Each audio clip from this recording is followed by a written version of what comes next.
Friends, it's continue fifth question now, right. जो हमने पिछले लेक्चर पे 3-4 सेंटेंस आंसर शुरू करे थे, ठीक है, उसमें हमने 4 क्वेश्चन करे थे। उसके बाद फिफ्थ क्वेश्चन है, 3-4 सेंटेंस कंटिन्यू है, ठीक है। तो फिफ्थ क्वेश्चन कौन सा है? Explain about the wind circulation from polar region to region of 60 degree latitude. वो कह रहे हैं कि बताओ विंड सर्कुलेशन बताना है from polar region to region of 60 degree latitude. आपको याद है जब मैंने आपको विंड सर्कुलेशन समझाया था तो मैंने आपको इक्वेटर से लेके 0 to 30 डिग्री लैटिट्यूड, ठीक है, 30 to 60 degree latitude, 60 to 90 degree, ऊपर कौन सा था? नॉर्थ पोल, नीचे कौन सा था? South pole. नीचे भी ऐसे ही 0 to 30, 30 to 60, 60 to 90, ठीक है। फिर आपको मैंने उसमें बताया था विंड का सर्कुलेशन कैसे होता है। जो गर्म हवा होती है, इक्वेटर में क्या होता है? इक्वेटर सबसे गर्म एरिया होता है, वहां पे सन सीधा पड़ता है, सन की जो रेज है वहां पे सीधी पड़ती है, इसी कारण वो एरिया हीटअप ज्यादा हो जाता है। तो क्या होता है वहां पे जो एयर हीट होके ऊपर की तरफ उठती है, और जो ऊपर से पोलर रीजन्स में से क्या होता है कि जो ठंडी एयर्स होती है उसकी तरफ आने लग जाती है, ठीक है। ऐसे ही उसका सर्कुलेशन चलता रहता है। पहले सर्कुलेशन मैंने करा है वो समझ लो, उसके बाद ये आंसर आपको अपने आप समझ में आ जाएगा। देखो ये ऑलरेडी मैं समझा चुकी हूँ आपको, फिर भी रिपीट कर रही हूँ। यहाँ पे क्या होता है? इक्वेटर होता है 0 डिग्री, यहाँ पे सन की रे सबसे ज्यादा पड़ती है, ठीक है। ऊपर क्या होता है?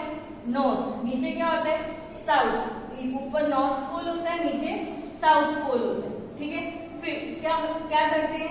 वैसे 0 to 30 degree north, 30 to 60 degree north and 60 to 90 degree north. वैसे ही 0 to 30 degree south, 30 to 60 degree south, 60 to 90 degree south, ठीक है।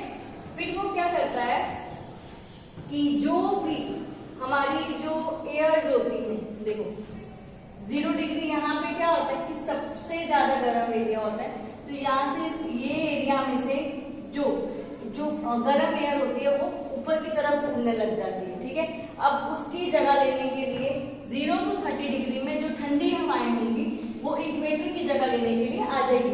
इक्वेटर की गर्म हवा जो ऊपर की तरफ उठ गई है, ठीक है, उसकी जगह लेने के लिए 0 to 30 डिग्री में जो भी ठंडी हवाएं होंगी उसकी जगह लेने के लिए आ जाएंगी। वैसे ही साउथ में ऐसा होगा कि ये 0 to 30 डिग्री में जो ठंडी हवाएं होंगी इक्वेटर की जगह लेने आ जाएंगी। ओके, अब 30 to 60 डिग्री में, ठीक है, 30 to 60 डिग्री में जो गर्म हवाएं ऊपर की तरफ उठ रही है, ठीक है। अब यहाँ पे जो गर्म थी 30 to 60 में, अब गर्म हवाएं तो भी होंगी ना, तो जो वार्म एयर है ऊपर की तरफ उठ रही है, ठीक है। तो जो नॉर्थ पोल में सबसे ठंडा एरिया होता है तो उसकी जो एयर्स है नीचे की तरफ आने लग जाती है। क्यों नीचे की तरफ? क्योंकि 30 to 60 डिग्री में जो वार्म एयर्स थी वो ऊपर की तरफ उठ रही, ठीक है।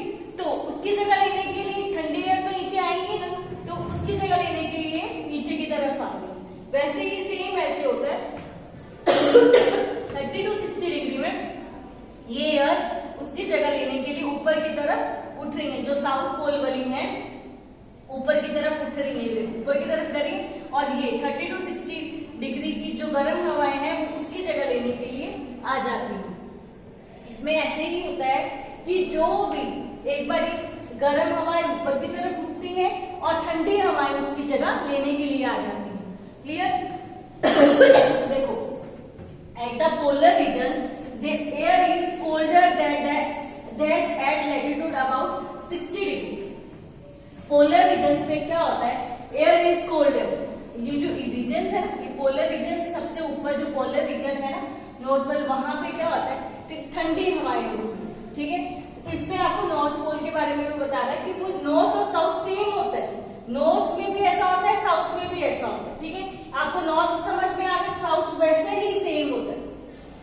नॉर्थ पोल में वो कह रहे हैं कि यहाँ पे ठंडी हवाएं हैं, ठंडी हवाएं जो यहाँ पे ठंडी हवाएं हैं और यहाँ पे क्या है? गर्म हवा। 30 to 60 डिग्री में गर्म हवा है, तो ये गर्म हवा क्या होगी? राइजेस अप होगी, और ये जो ठंडी हवाएं हैं वो नीचे की तरफ क्यों आ रही है? क्योंकि उसकी जगह ले रही है, ठीक है। क्योंकि ये यहाँ पे गर्म हवाएं थी 30 to 60 डिग्री में, ये ऊपर की तरफ उठ रही हैं, देखो ऊपर की तरफ उठी, और यहाँ पे जो नॉर्थ पोल में क्या हो रहा है, जो ठंडी हवाएं थी, पोल रीजन्स में जो ठंडी हवाएं थी वो किसकी तरफ आने लग जाती हैं, 30 to 60 डिग्री की तरफ आने लग जाती है। Clear? At the polar region the air is colder that the at latitude about 60 degree, मतलब यहाँ पे ठंडी हवाएं 60 डिग्री से ज्यादा है ठंडी हवाएं। The warm air at this latitude rises up and the cold air from the polar regions rushes to take its place। अब वो कह रहा है कि जो वार्म एयर थी इस प्लेस में जो वार्म एयर है वो क्या है, राइजेस अप होने लग जाती है। The warm air at this latitude rises up 60 degree latitude में, इसको लैटिट्यूड भी हम बोलते हैं 30 to 60 degree north latitude, 0 to 30 degree north latitude, ठीक है। ये आपने एसएस में भी तुम करोगे। तो ये क्या है 60 डिग्री एंड लैटिट्यूड में वो क्या कह रहा है, गर्म हवाएं हैं वो ऊपर की तरफ राइजेस हो रही हैं, rises up and the cold air from the polar reason. जो पोलर रीजन है, ये ऊपर वाला जो रीजन है जहाँ पर 90 डिग्री एंड लिखा है मैंने, वो पोलर रीजन है, वो क्या है वहां से ठंडी हवाएं हैं वो उसकी तरफ आने लग जाएंगे, ठीक है। Thus, wind circulation is set up from the poles to the 60 degree latitude। वो कह रहा है कि जो विंड का सर्कुलेशन है ये सेटअप ही रहता है, ऐसे ही रहता है कि जो गर्म हवाएं राइजेस अप हो रही है और ठंडी हवाएं उसकी जगह लेने के लिए रेडी रहती है। जैसे कि जो ऊपर पोल रीजन में जो एरिया होते हैं वो ठंडे एरिया होते हैं, वहां पे कोल्ड है, ठीक है, ठंड है, तो वो कोल्ड वाले नीचे की तरफ आएंगे, ठीक है, और वहां पे ऊपर की तरफ उठेगी जो 60 डिग्री पे है गर्म हवा है, 60 डिग्री लैटिट्यूड में गर्म हवा है, जो 60 डिग्री लैटिट्यूड में गर्म हवा है वार्म एयर है वो ऊपर की तरफ उठेगी, और 90 डिग्री जहां पे नॉर्थ पोल है, ठीक है, पोल रीजन्स वाले वो नीचे की तरफ आएंगे, उसकी जगह लेने के लिए आ जाएंगे, वो ऊपर उठ जाएंगे और वो उसकी जगह लेने के लिए नीचे आ जाएंगे। ये एरिया, ये सर्कुलेशन हमेशा ऐसे ही चलता रहता है। Clear? Explain in brief thunderstorm. आपको पता है कि थंडरस्टॉर्म के बारे में हम तो बहुत बार डिस्कस कर चुके हैं कि थंडरस्टॉर्म किस एरिया में होती हैं, क्यों होती हैं, क्या रीजन है थंडरस्टॉर्म होने का, ठीक है, तो वो हम आगे कई बार डिस्कस कर चुके हैं। इसका आंसर मैं आपको सेंड कर दूंगी, इसको मैं आपको ब्रीफली समझा देती हूँ कि होता क्या है। थंडरस्टॉर्म हमेशा ट्रॉपिकल जो एरिया होते हैं, ट्रॉपिकल रीजन वाले एरिया होते हैं, वहां पे क्या होता है, टेम्परेचर बहुत हाई होता है। जो पोल रीजन्स के एरिया है वो ठंडे एरिया है, पर जो ट्रॉपिकल रीजन्स के जो एरिया होते हैं वो क्या है, गर्म एरिया होते हैं, वहां पे टेम्परेचर बहुत ज्यादा होता है, इसलिए वहां पे जो लाइटनिंग और थंडरिंग की पोजीशन सबसे ज्यादा क्रिएट होती है, क्योंकि वहां पे क्या होता है, टेम्परेचर बहुत ज्यादा होता है। जहां पे टेम्परेचर आपको पता है ज्यादा होगा वहां पे विंड की स्पीड क्या हो जाएगी, इंक्रीज हो जाएगी, ठीक है। विंड की स्पीड इंक्रीज होने से क्या होगा, जो गर्म हवाएं ऊपर की तरफ उठने लगेंगी पानी के साथ, ठीक है, वाटर वेपर होगा, इवेपोरेशन होगा, इवेपोरेशन के बाद फिर उसके बाद आपको पता है वो जो ऊपर गया है, गर्म हवाएं ऊपर गई है पानी के साथ, वो फ्रीज हो जाते हैं, मतलब क्लाउड्स बन जाते हैं।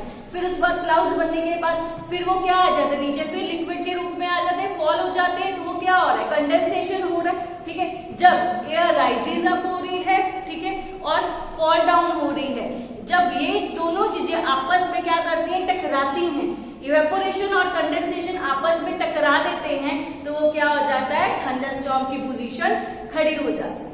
क्लियर?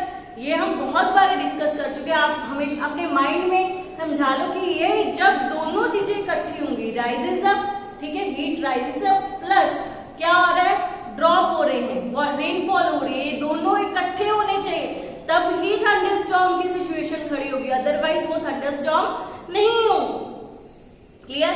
ये था मेरा थंडरस्टॉर्म के बारे में, यही मैं आपको सेंड कर दूंगी, यही आपकी लिखा है जो मैंने आपको समझाया है। ओके, नेक्स्ट क्वेश्चन है, state about blowing of winds due to uneven heating of land and water. अब लैंड एंड वाटर में अनइवन हीटिंग कैसे होती है? आपको पता है जो समर्स में इक्वेटर के आसपास जो एरिया होते हैं वो बहुत जल्दी गर्म हो जाते हैं, ठीक है। जो लैंड के ऊपर की जो एयर होती है, लैंड के ऊपर की एयर बहुत गर्म होती है, इसके कारण वो क्या हो जाती है, ऊपर की तरफ उठने लग जाती है, ठीक है। पर वाटर जैसे ओशन और रिवर्स में जो वाटर होता है, ओशन में जो वाटर है उसका टेम्परेचर क्या होता है, कम होता है, इतना हाई नहीं होता जितना कि वो जो लैंड के ऊपर एयर है उससे ज्यादा, उससे कम टेम्परेचर है उसका, तो वो क्या करेगा, वो एयर राइजेस अप हो जाएगी, ठीक है। फिर उसके बाद राइजेस अप होने के बाद आपको पता है राइज अप होगी, फिर वो क्या करता है कि जो ओशियंस की तरफ, आपको मैंने समझाया था विंड का सर्कुलेशन क्या होता है, जो राइजेस अप हो रही है, कोल्ड एयर हीट मतलब जो वार्म एयर है वो राइजेस अप हो रही है, पर कोल्ड एयर उसकी जगह लेने के लिए आएगी ना। वैसे ही जब ये राइजेस अप होगी, लैंड के ऊपर की जो एयर है ऊपर राइजेस अप हो रही है, फिर पर ओशियंस में की जो एयर है, ओशियन से एयर क्या होगी, लैंड की तरफ आने लग जाती है, क्योंकि वो कौन सी एयर होती है, वो कोल्ड एयर होती है। कोल्ड एयर क्यों लैंड की तरफ आ रही है, क्योंकि उसने वार्म एयर की स्पेस लेनी है, क्लियर। तो जो कोल्ड एयर आ रही है वहां पे, तो वो हमारी कौन सी होती है, वो मॉनसून विंड्स होती है, वो लैंड पर क्या लेके आती है, वाटर लेके आती हैं, हमारी जो बारिश होती है उसकी वजह से, तभी तो हमारी समर्स में बारिश होती है। इसी यही रीजन है, क्योंकि लैंड के ऊपर वाली एयर हमारी किस तरफ, ऊपर की तरफ उठेगी, और ओशियंस वाली विंड क्या है, हमारी लैंड पर आनी शुरू हो जाती है। क्योंकि लैंड पर आती है, क्योंकि उसका जो टेम्परेचर है कम है, जो लैंड पर जो एयर थी उसका टेम्परेचर ज्यादा था, और वहां की एयर का टेम्परेचर कम है, उसकी जगह लेने के लिए वो हमारी लैंड पर आ जाएगी। पर जो हमारा विंटर्स में ऑपोजिट होता है, ऑपोजिट क्यों होता है, क्योंकि हमारी जो लैंड है इतनी गर्म नहीं होती है, इसी कारण से जो लैंड के ऊपर की एयर विंटर्स में क्या होगी, ओशियंस की तरफ ही जाती है, ऊपर राइजेस अप नहीं हो रही है, वो सीधा ओशियंस की तरफ ही मूव ऑन हो जाती है। याद रखना, जो समर्स में कैसा होता है, विंड ऊपर की तरफ राइजेस अप होती है और ओशियंस की विंड लैंड पर आती है, पर विंटर्स में क्या होता है, लैंड की विंड जो होती है वो ओशियंस की तरफ मूव ऑन कर जाती है। यही हमारा डिफरेंस होता है, ठीक है। यही उसने बोला है कि state about the blowing of wind due to uneven heating. Uneven heating के कारण, अनइवन हीटिंग है ना, वहां पे हीट कम हो रही थी ओशियंस में, पर लैंड पर हीट ज्यादा थी, इसके कारण वो राइजेस अप हुई और उसकी जगह उसने ले ली, ठीक है। तो ये सब अपने माइंड में आपको सब याद रखना पड़ेगा, क्लियर। कंफ्यूज होने की कोई जरूरत नहीं है। ये क्वेश्चन में जो लैटिट्यूड वाला क्वेश्चन है उसमें भी कंफ्यूज होने की कोई जरूरत नहीं, क्योंकि आपको ये भी याद रखें, ट्रॉपिकल रीजन्स जो एरिया होते हैं वहां पे क्या होती है, टेम्परेचर ज्यादा होता है, पर जो पोल रीजन्स जो एरिया होते हैं, जिसमें मैंने आपको समझाया है, जो पोल रीजन्स एरिया होते हैं वहां पे टेम्परेचर कम होता है, वहां पे ठंडी हवाएं ज्यादा होती है। तो जो लैटिट्यूड्स की जो गर्म हवाएं ऊपर उठेगी और उसकी जगह लेने के लिए कौन आ जाएगा, जो पोल्स की ठंडी हवाएं जगह लेने के लिए गर्म हवा की आ जाएगी, क्योंकि गर्म हवाएं क्या है, वार्म एयर क्या है, ऊपर की तरफ उठ रही है, ओके।